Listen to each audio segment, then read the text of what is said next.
अब कैसा लग रहा है आपको? जरा पैर लगा के देखिए। ये तो बिल्कुल ठीक हो गया। अच्छा सुनो, तुम ना हमेशा मेरी इतनी फिक्र करते हो, कभी अपना भी ध्यान रखा करो और हमेशा मेरी सुरक्षा मत किया करो, समझे? अब आप हमारी होने वाली धर्मपत्नी हैं, आपकी सुरक्षा करना हमारा कर्तव्य है।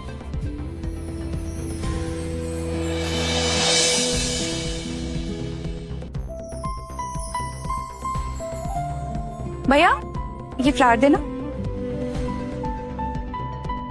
Thank you. मेरे गांव वाले हस्बैंड, आज तो मैं तुम्हें अपने दिल की बात बता के ही रहूंगी।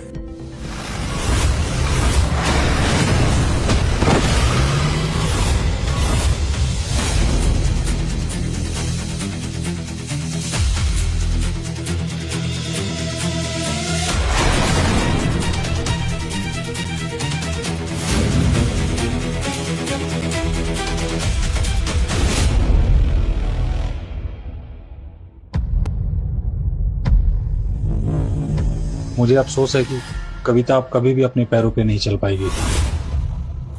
सिर्फ चल पाएगी व्हीलचेयर का सहारा लेकर। हम सब तो पहले बड़े दुखी थे इसके एक्सीडेंट की खबर से। मेरे बच्चे की उम्र ही क्या? ये सब किया किसने? और मेरे बच्चे से कौन शादी करेगा? और कमौन दादी, अब रहने भी दीजिए आप। जो हुआ ये कोई टाल नहीं सकता था। और मुझे अब लगता है कि जो इसकी हालत है, ये तो खुद को भी नहीं संभाल पाए।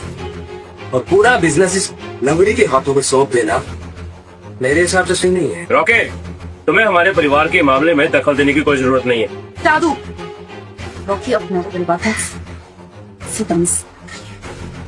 बात की इसकी शादी किसी लड़के से बना।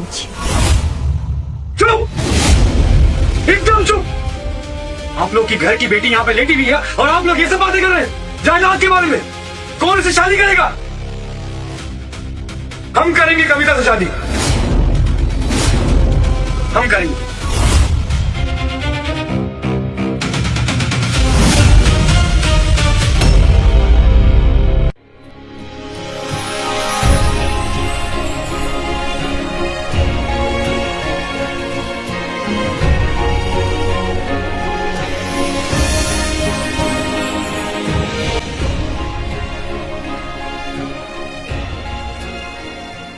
कितनी सुंदर लग रही है। तुझ जैसे बंदर को ये परी कहाँ से मिल गई? व्हील चेयर पे दुल्हन पहली बार देखी है। लगता है दूल्हे में ही कुछ कमी होगी। पता नहीं दूल्हे वाले को कितना पैसा मिला है इस अपाहिज लड़की को अपने घर की बहू बनाने का। लगता है मुझसे शादी करके मुझ पे एहसान कर रहा है। अपने आप को बड़ा धर्मराज समझता है। मैं इसे कभी अपना पति नहीं मानूंगी। Congratulations Kavita. Thank you Payal. Guys, मुझे एक अनाउंसमेंट करनी है। I would like to congratulate the beautiful couple Gopi and Kavita. हम फ्रेंड्स इतनी टेंशन में थे कि कविता से कौन शादी करेगा, कब करेगा, एंड फाइनली कविता से कोई शादी करने के लिए रेडी हो गया। कविता, एक बात बताओ, तुमने इतना हैंडसम लड़का फंसाया कैसे? जरा हमें भी तो कुछ टिप्स दो। मुझे पता है तुम्हारा पति गवार है, अनएजुकेटेड है एंड ऑलमोस्ट अनाथ भी है। Good for you. वो कहते हैं ना, राम मिला है जोड़ी, एक अंधा और एक घोड़ी।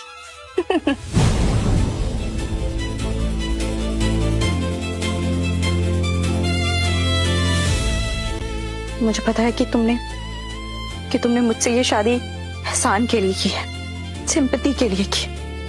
ये सब नाटक करने की कोई जरूरत नहीं। मुझे इन सब बातों की आदत हो जाएगी।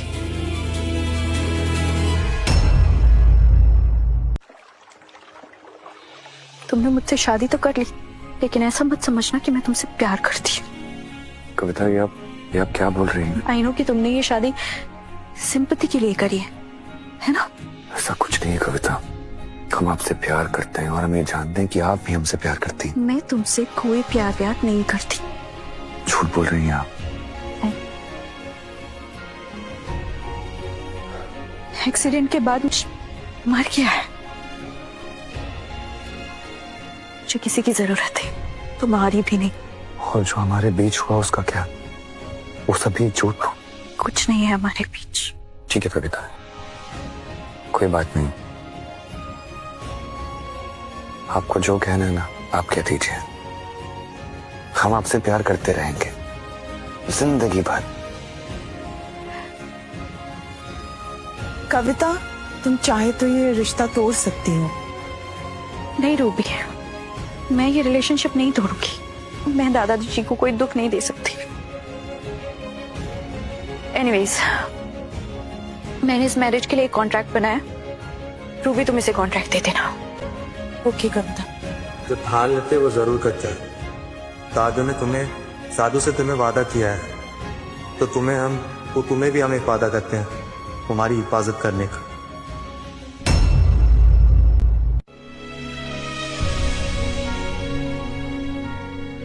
गोपी बेटा, ये लो, अपनी पत्नी का मुंह मीठा करवाओ।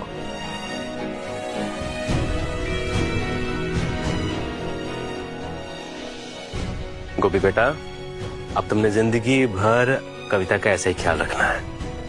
रूबी, चलो यहाँ से। अरे कविता बेटा, कहाँ जा रहे हो? दादू, लगता है इसे सुहागरात की कुछ ज्यादा ही जल्दी है। रॉकी, रूबी मुझे यहाँ से लेके चलो।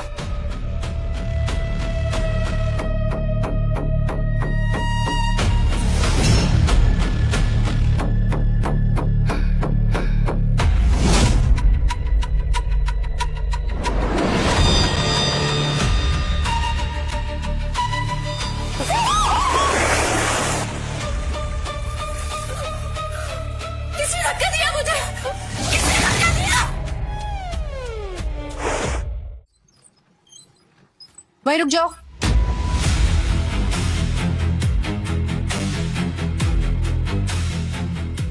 तो अब यहाँ क्या लूटने आए हो तुम लोग? हाँ कविता, तुम्हारी तो शादी हो गई है ना, और मैंने सुना है कि शादी के बाद लड़की को ससुराल में रहना चाहिए। तो जाओ ना अपने उस गांव में। मैं और गोपी अब यहीं रहेंगे।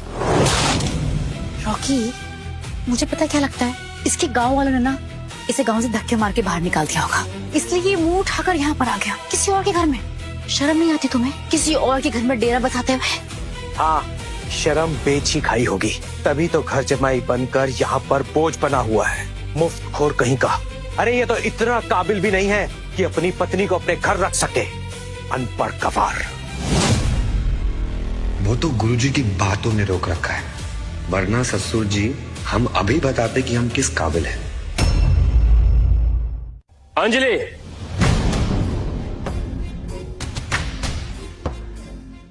तुम सबको कोई तमीज है कि नहीं? अरे दामाद के साथ ऐसे बात करते हैं? उनकी नई नई शादी हुई है, उनका स्वागत करने की बजाय तुम लोगों ने कोसे जा रहे हो। बदतमीज। जीते रहो बेटा, आज बहुत सुंदर लग रहे हो दोनों। आज से तुम दोनों यही रहोगे।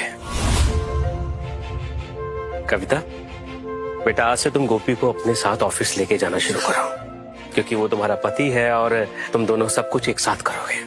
पर दादू, मैं इसे ले जाकर क्या करूंगी? इसे तो ऑफिस के काम की समझ भी नहीं है। सही सही बोल रही है ये, हमें ज्ञान नहीं है बिजनेस का। हमने जहाँ पे पढ़ाई की है ना, वहाँ पे ये सब सिखाया ही नहीं गया था। तुम्हें क्यों सिखाया गया होगा? तुम्हें तो ये सिखाया गया होगा ना अपने गांव में कि कैसे किसी अमीर की लाचार लड़की को फंसा लेना है और मुफ्त का खाना खाना है उसके घर पर। सही कह रही हो तुम। वैसे भी गांव में रहता था ना, और गांव में क्या ही पढ़ा होगा तूने, गवारियत ही सीखी होगी, बिजनेस ये क्या जाने। कविता बेटा, एक काम करो, गोपी को आज से तुम सिखाना शुरू करो, ऐसे तुम्हारी हेल्प भी हो जाएगी और ये एक होनहार लड़का है, सब कुछ जल्दी सीख जाएगा। जी दादाजी, जैसा आप कहें। ये हुई ना बात।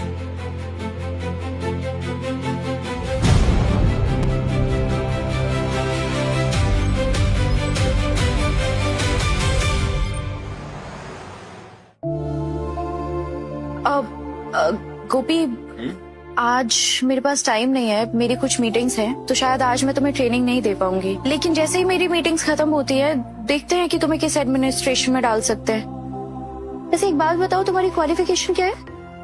मर गए गोपी, आज तो तू गया, पढ़ाई कर लेता तो ये दिन देखना नहीं पड़ता। मैम, क्लाइंट दूसरे रूम पे आ गई है, मीटिंग शुरू करें? Okay, let's go. हाँ